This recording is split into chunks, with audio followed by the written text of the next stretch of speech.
Aha! The mist is clearing. And look, we are indeed on the Golden Gate Bridge. So cool. Michael and I found a home on the road, and the perfect fit for ease of travel, our #1 priority. RV dreams may pull you in a dozen directions, but what you need is something that fits you, your pace, your family, your way of exploring. So if you're standing at that crossroads wondering if an older van like this could really work for you, we're here to say absolutely. There's a quiet kind of magic in a vintage camper van that may be missing in fancy new rigs, and we certainly found it in ours. Meet Tia Maria, our 1994 Roadtrek 190 Versatile. Built in Kitchener, Ontario, these vintage camper vans were truly ahead of their time. The engineers at Roadtrek took a standard Dodge van and transformed it into a smart, self-contained travel machine.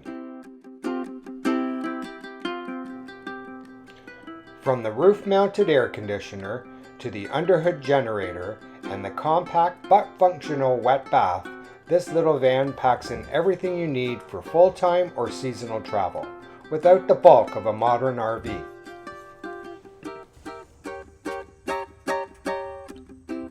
The 190 Versatile was designed with, well, versatility in mind. With seating for up to 7 and sleeping space for 3, it was built for long adventures. And because it was built on a dependable Dodge B3500 chassis, parts are still easy to find and mechanics know how to work on them. Most innovative features, a lowered floor. By dropping the center aisle between the frame rails, they increased headroom without raising the overall profile.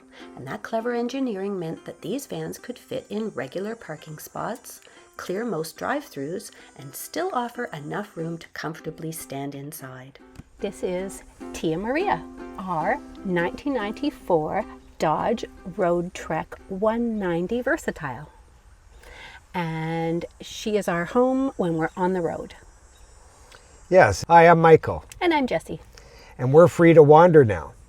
And after 4 years of full-time travel and one epic trip from Canada to Mexico, this camper van just felt right. She is compact and she's a little quirky, but she has everything we need. In this video, we're going to show you around and tell you why we chose a vintage camper van over an RV. We're going to share how we travel and camp and connect with family with Tia Maria. Now, if you're a snowbird or just curious about small space travel later in life, we're glad you've joined us. So we thought we would discuss how all this came to light. We did our homework. We took a couple of years to just plan what would work best for us. Yes, during that time when we were researching, we actually found that what we thought we wanted wasn't necessarily what was going to work out the best for our needs. Right, so we actually sat down and really kind of wrote out what we would like in a vehicle that would suit us most on the road, and that would be compact, easy to maneuver.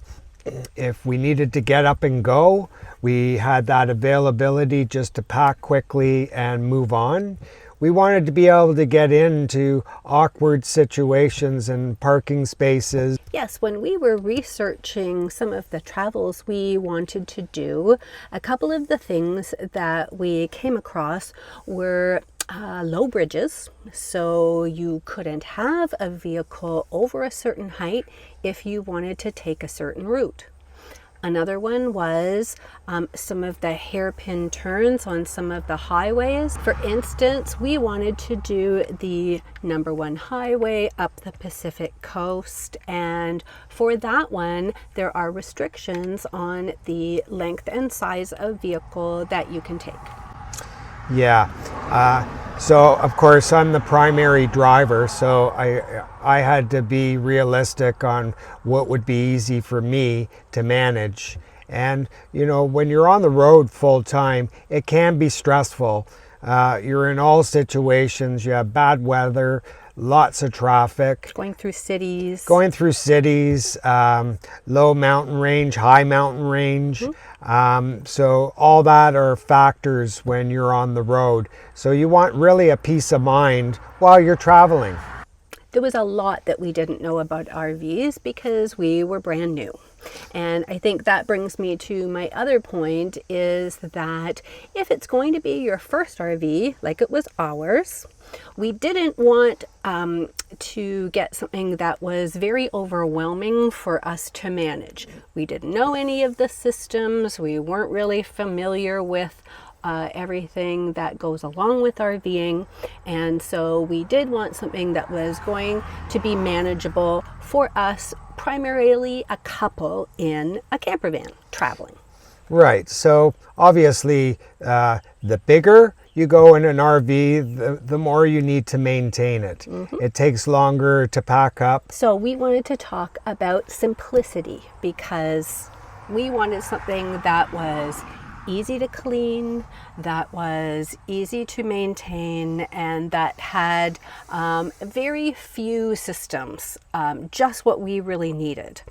But there were some things that we felt were necessary for us to be happy in our camper van. Yeah, so this was all part of our wants and needs, right, when we were picking the proper camper van. Exactly.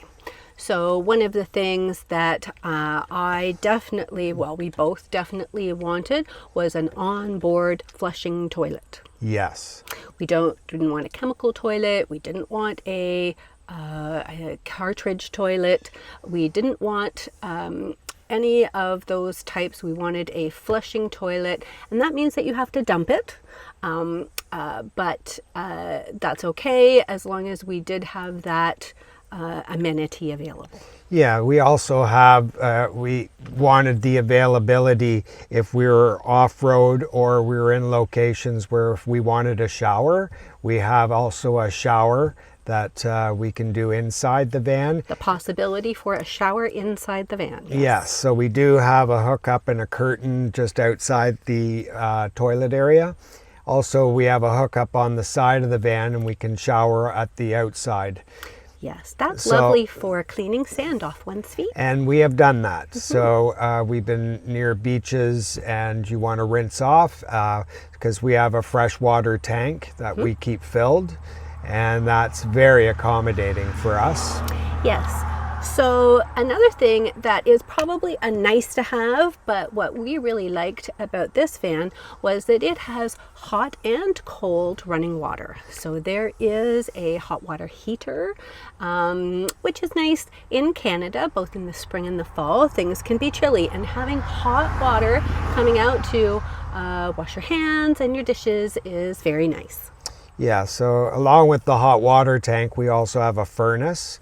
We have propane furnace, and we have our air conditioner, fridge, and a 2-burner stove, which is all just perfect. So that all runs off propane, the water heater, furnace, fridge, it can.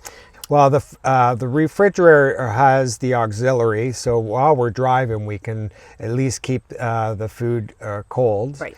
Then we have a gas setting, so if we don't have electricity, we can switch it to gas. Exactly. And then when we are in an electrical situation, we can just hook up to the electrical and have electric. So that's wonderful. So that's why they call this a versatile, I think, because there are so many ways that you can be comfortable. And of course, it does also have a built-in air conditioner, full-size air conditioner. And I think that's key if you're going to be camping in the summertime, especially here in Ontario, or, we've been all over North America.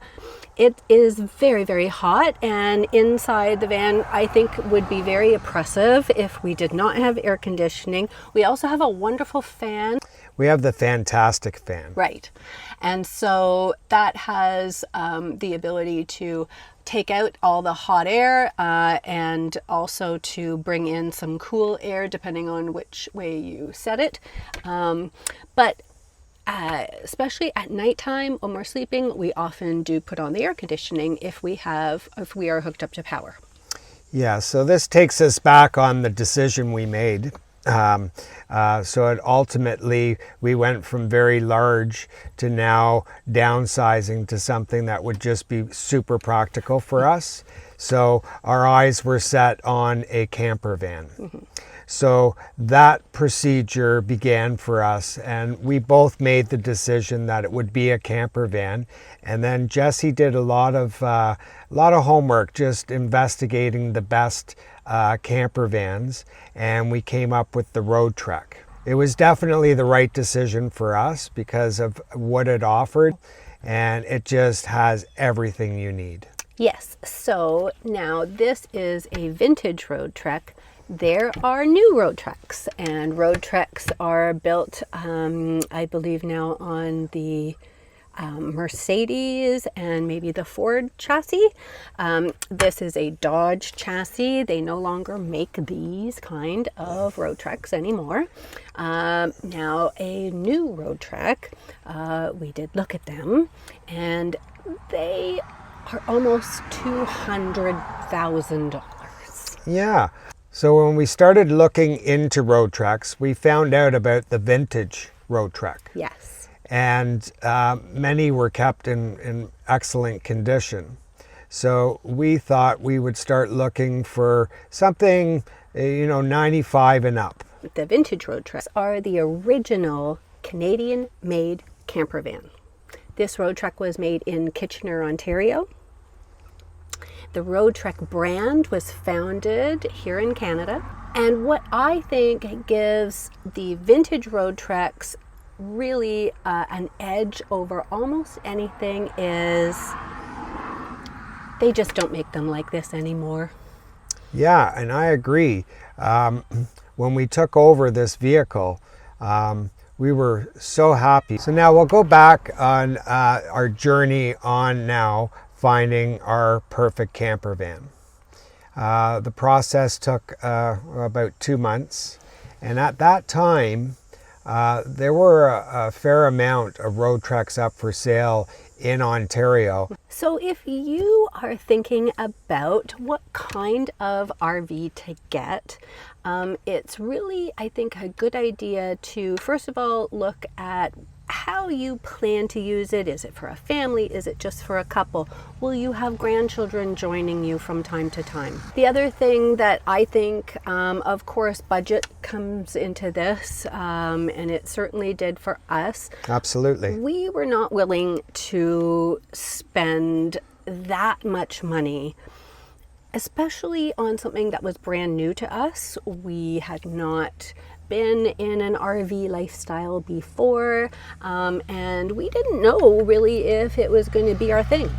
Right, so absolutely. We wanted to first check it out and see if it's a lifestyle that we would like. Yeah. And so, of course, investing a lot of money into something that was just not in the cards for us.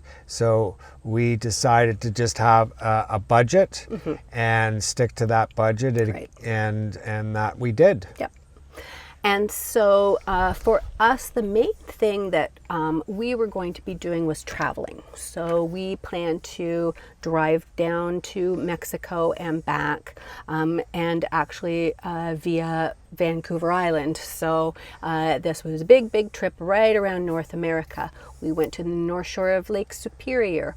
We wanted to go out to the Maritimes. So lots of traveling, ferries, many different types of locations, both remote and through cities. So what we wanted was something that was going to work in all of these environments and be primarily a traveling van. So a Dodge Ram van is ubiquitous, very easy to find a mechanic who can repair it. It is very well known, and parts are quite easy to come by. Yeah, we had an issue down in Mexico. and our mechanic in Puerto Vallarta was able to find the parts locally. So it just shows you the Dodge is excellent and easy vehicle to repair and get at, and parts were easy to come by. And even to MacGyver a part is very simple. We've had that as well. Yeah, I know that with the newer camper vans, there are a lot of systems. There's a computer. If you're... Very costly. Yeah, if you do have a problem, you are looking generally at quite a while for repair. And what we did want was something that was going to be a little easier in that regard, simpler, and an engine that is easy to find parts for repair while we're on the road.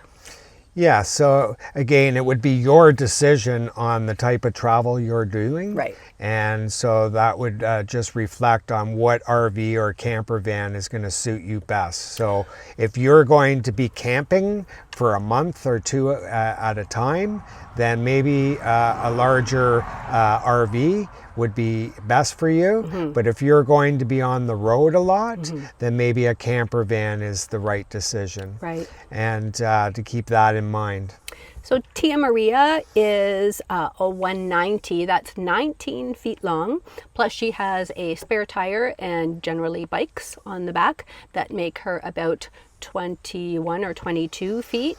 So she will fit in a regular parking space. That is a godsend. One of the things in my research that I found was that newer camper vans and RVs, they have trouble too. There is no type of van or RV that is without the possibility of a repair on the road.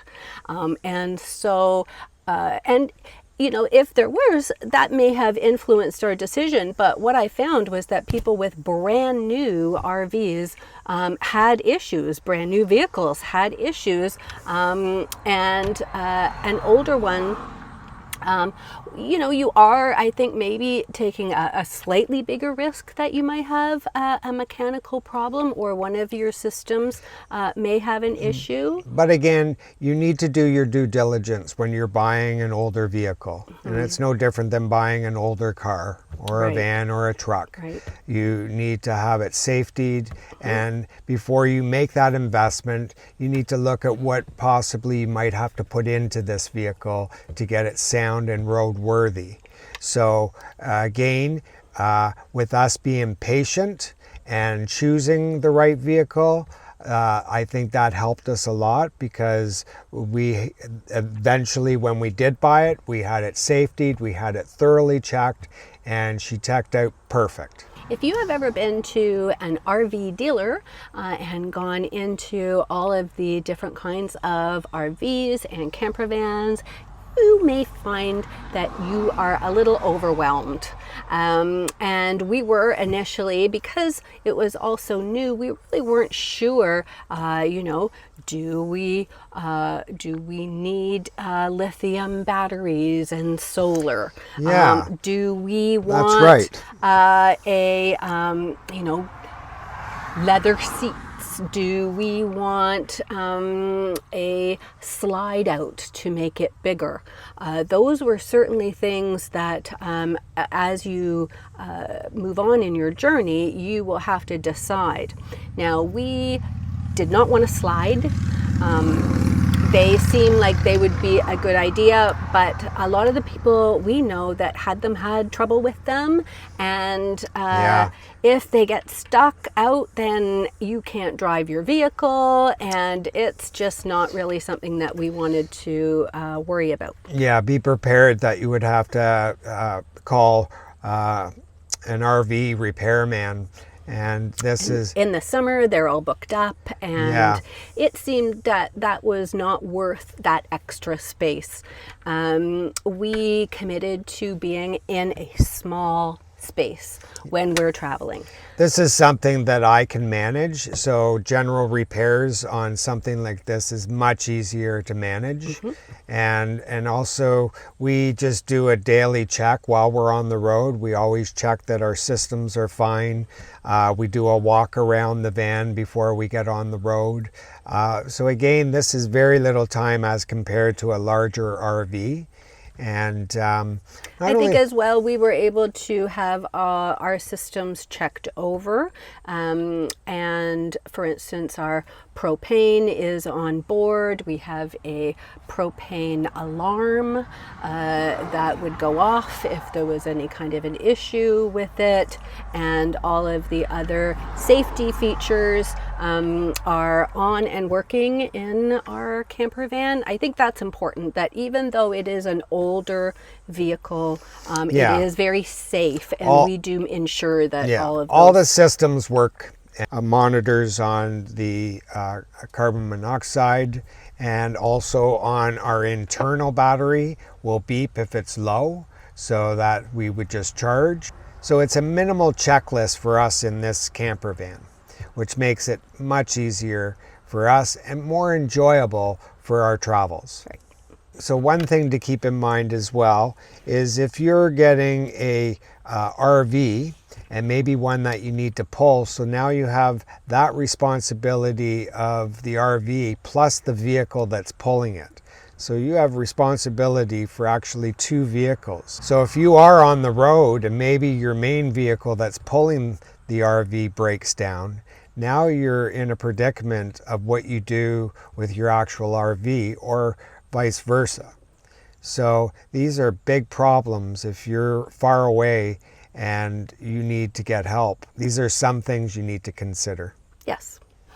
We do always carry CAA in Canada, AAA in America, for that reason, so that if there was anything to happen day or night, somebody will come and get us. And so that really, I think, gives you a lot of peace of mind if we are out. And we were, for instance, I think one time at a hotel in Oregon, and we went to leave the next morning, and we had trouble starting. Tia Maria. Yes, the alternator had gone on us. Yeah. And we were at the border of California and Oregon. Right. And so 7 a.m. I called CAA here in Canada, which connected me to AAA in the United States. And within 20 minutes, we had someone out in the middle of nowhere come and pick us up, and actually drove over the state line and brought us into Oregon to a garage, and we were all fixed up and on the road. So it is in like a couple of hours. It was wonderful. They were absolutely Amazing. incredible.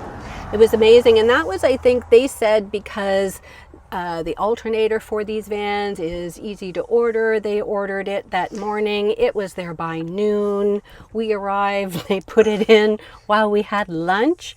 And then I think we were on the road by 12:30 in the afternoon, 1 o'clock. And we still made our schedule that day. We did. To the Redwoods National Park. Right. So it was wonderful. We got in late, but at least we were on schedule to make it to Port Angeles. So it was wonderful. So roadside assistance while you're on the road, you need to have CAA or AAA, and make sure you have that, and maybe get the premium package. It's well worth it. You'll be taken care of, and it's a big headache out of the way. If you love van tours or snowbird travel, or just daydreaming about life on the road, please subscribe to Free to Wander Now. And hit the like button. So I think now is a great time for us to give you a little tour of Tia Maria in all her glory. And why don't you come on with us, and we'll show you what she's all about. So Jessie will show you the inside, and I'll show you the outside. Yeah. Okay, come on. So first, here is our clean water tank, and this is where we fill. So this here is just only potable water, And this we do not drink, but we use it for washing dishes and flushing the toilet. Then coming here, this was one feature Jesse and I were looking for. We did not want a sliding door. We wanted our doors to open. Sliding doors are always a problem. And so we're really happy with the main doors here. We just have where we keep our bug spray umbrellas, and we have an outlet here for anything we want to power up outside the van. Then down here, this is our furnace right here. And I'll just show you inside. Coming back here, we really love all these windows. We got a beautiful cross breeze throughout the whole van. And back here at night, we can have our big screen here and open up this window, which is wonderful. Our spare tire. And we also have our bike rack that comes into play when we're traveling. We have the bikes. Over here is the exhaust. We have the exhaust for the fan inside over the hood. And here is an exhaust for the heater. And that is hooked up through here. Then what I have here is, here's our power. Here's our main hookup here. Then I have a little toolbox with all the things that I would need to just tinker around and fix little things around the van. Then here I have freshwater filters at the mains when we're camping or anywhere. And then I have a water pressure gauge that I hook up at the mains, and we generally set this low because we don't want a lot of pressure coming in to our very fragile hosing system in the van. So I recommend you keep your pressure low, and we keep it about 35-40 psi. And then I have also anything related to my water system is all in here. Then I have a funnel when we're doing our changeover in the season. When we're closing the van, I use this for the antifreeze that we put in the tanks. I have a bucket in here for cleaning. Then we have our freshwater hose, which is food grade safe. I have an extra cable for an extension if we're far away from our hookups. I have some levelers, and I have just a regular garden hose. And then I have a shorter hose if we're only just staying the night. I don't hook up everything, just enough that we have water. Is our connector to drain. And this is our drain hose, which is right here. And our valves to open the drains. And then here is our propane tank, which we keep full at all times. There you have it. Go ahead. So this is a simple, manageable RV setup for someone who's just starting out in the RV life. You can just get up and go. Mm-hmm. Well, I'm going to start at the front of the van. And of course, this is where we are usually driving. And I will show you how we convert this to the seating area. But first, I wanted to show you the Berkey. This is where we keep it when we're stationary. And this is a very, very fancy water filter that we use all over North America to filter our water. Even though we do have another water filter as well, we like to use this for any time that we are drinking well water or water that we don't know where it's come from, often in really small places, and that way we know that we always have fresh drinking water. Okay, so to turn this into our living room seating area, we have to turn this chair around this way.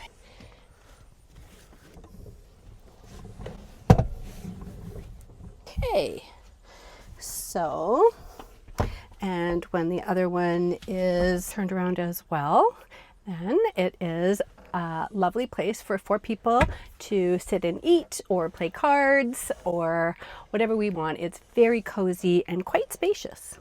We do have our poof here. This is where I keep all the linens. We keep them in here. I even have our big down fluffy comforter in there because it's summer and too hot for it right now. So it stays in there and acts as our footrest. Underneath this chair is where we keep all of the canned food and dry goods. So in these baskets right here are all of this. Surprising amount of room in there. I can fit 3 baskets with pretty much all of the things we need in there. In the other side, in here, I keep my shoes and other things like flashlights and anything that we need for outside mainly.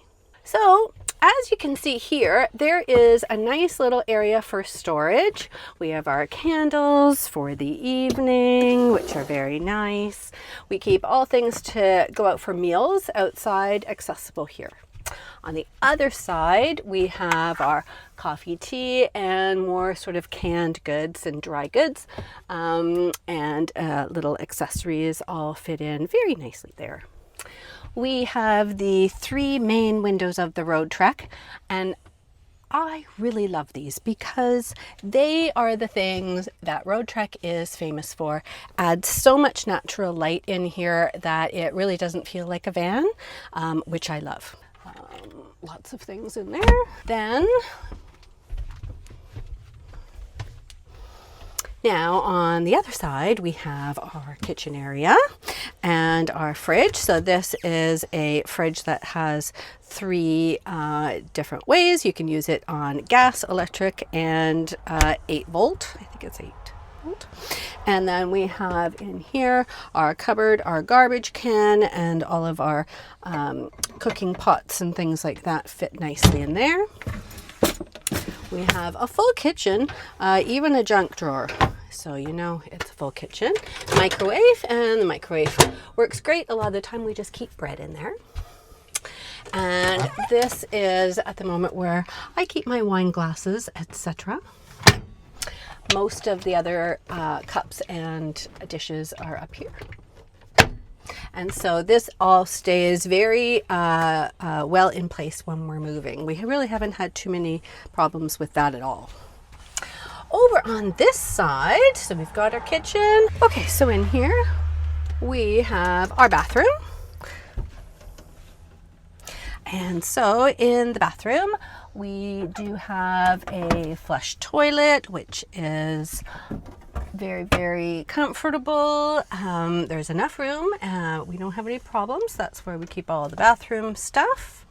And on the other side, okay, and I just want to show you if you'd like some privacy.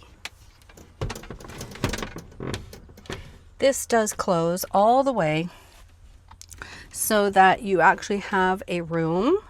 The other side opens up.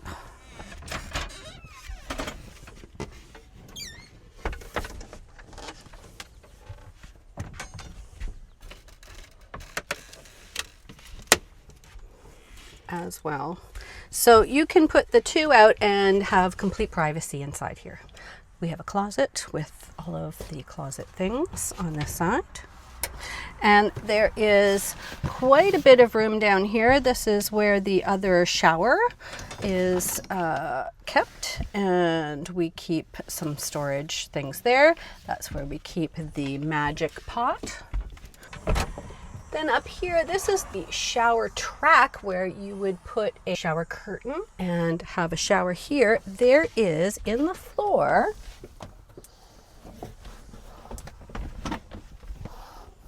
there is a drain, and so you would just have this area to dry when you're finished, and that's why we don't do it very often, actually never, but we could if we wanted to. And in a pinch, I would absolutely do it. Bedroom area, and so right now we do have this set up as the banquette. We hardly ever have it set up like this. Almost always, this is the bed. We do use these cushions with a topper on top. A lot of people have switched to a regular mattress. You could do that too. That might be more comfortable, but we're fine with it the way it is. We each have a cubby to keep our clothes in, and so we keep them in these cubbies, and there is lots of room in here for all the stuff. Well, no, okay, there's not lots of room. There's a little bit of room. We have to be very, very careful about what we pack, but most of the time we're camping, and so we don't need a lot of fancy things. The air conditioner, and then we have the fantastic fan, the rooftop vent, and that if we did ever cook, so you can see here we have a 2-burner propane stove. It does work very well. We hardly ever use this because generally we cook outside on our Coleman stove. And we really only use this for an emergency. If it was pouring rain and we needed to heat something up, we could absolutely do that. Again, the back door is usually closed because the bed is made up, though there's lots of storage underneath. There's storage under the bed here. And when we're underway, that is generally where we put everything when we're not using it. So I guess that's it. Thank you for hanging out with me in our Roadtrek 190 Versatile. Nighttime in Tia Maria. Let's go in. One of the things we loved about her were these great curtains. They fit all around every single window. So if it is very hot and sunny, for privacy, obviously, at nighttime, if the weather is bad, or buggy, we're quite comfy. But we're curious, what's your top priority in a tiny home on wheels? Do you dream of solo road trips or cross-country adventures with a partner? We'd love to hear your thoughts, your worries, your wish list. Let us know below. We'll see you out there. 3 fingers raised in the Roadtrek wave.